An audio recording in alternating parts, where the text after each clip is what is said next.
আজকের ভিডিওতে আমরা মাধ্যমিক টেস্ট 2026-এর জন্য কিছু ইম্পর্টেন্ট উপপাদ্য সম্পাদ্য নিয়ে কথা বলব, যেটা টেস্টে আসার জন্য খুবই ইম্পর্টেন্ট। তো দেখা যাক কী কী আছে ইম্পর্টেন্টের মধ্যে। প্রথম যেটা আছে সেটা হচ্ছে, যদি দুটি বৃত্ত পরস্পর স্পর্শ করে তাহলে স্পর্শবিন্দুটি কেন্দ্র দুটির সংযোগ সরলরেখার উপর অবস্থিত। এটা উপপাদ্য নাম্বার 42, পেজ নাম্বার 215-তে আছে তোমাদের বইতে। নেক্সট রয়েছে উপপাদ্য নাম্বার 33, যেটা পেজ 60-এ রয়েছে তোমাদের বইতে। কি আছে? ব্যাস নয় এরূপ কোনো জ্যাকে যদি বৃত্তের কেন্দ্রবিন্দুগামী কোনো সরলরেখা সমদ্বিখণ্ডিত করে তাহলে সেই সরলরেখা ওই জ্যার উপর লম্ব হবে। এটাও খুব ইম্পর্টেন্ট, তোমরা এটা দেখে যাবে অবশ্যই। তারপরে যে উপপাদ্যটা রয়েছে সেটা হচ্ছে পেজ নাম্বার 123-এর উপপাদ্য নাম্বার 34। কি বলেছে?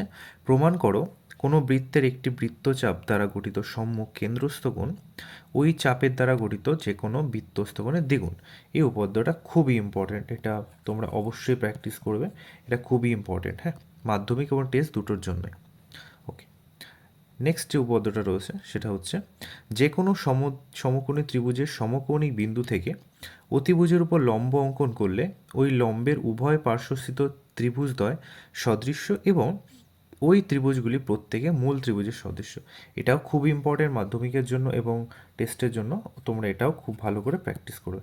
ঠিক আছে, তাহলে এই টোটাল যে চারটে বললাম এর মধ্যে খুব বেশি পসিবিলিটি আছে যে কোনো দুটো আসার, এবং তার মধ্যে থেকে তোমাদের একটা অ্যাটেম্প্ট করতে হয় পরীক্ষায়। তো এই চারটে খুব ভালো করে পড়বে। এবং সম্পাদ্যের মধ্যে কি রয়েছে দেখো, আমরা এখানে দুটো অপশান নিয়েছি, একটা হচ্ছে পরিবৃত্ত আর একটা নিয়েছি আমরা স্পর্শক। পরিবৃত্ত কেন চুজ করেছি? কেন 2025-এর মাধ্যমিকে অন্তর্বৃত্ত চলে এসছে, আর মাধ্যমিকের এই পার্টটা মোস্টলি রিপিট হয় না। তো আগের বার যেহেতু অন্তর্বৃত্ত হচ্ছে, এবার 100% পসিবিলিটি যে পরিবৃত্ত আসবে। ওকে, তাহলে পরিবৃত্তের মধ্যে আমরা এই দুটো কোশ্চেন চুজ করেছি, তোমরা ভালো করে প্র্যাকটিস করবে। আর একটা যেটা রয়েছে সেটা নিয়েছে স্পর্শক, বৃত্তের স্পর্শক চ্যাপ্টার থেকে আর একটা সম্পাদ্য চুজ করেছি। তাহলে তোমরা স্পর্শক আর পরিবৃত্ত যদি করে যাও, এর মধ্যে থেকে খুব বেশি পসিবিলিটি আছে একটা চলে আসার।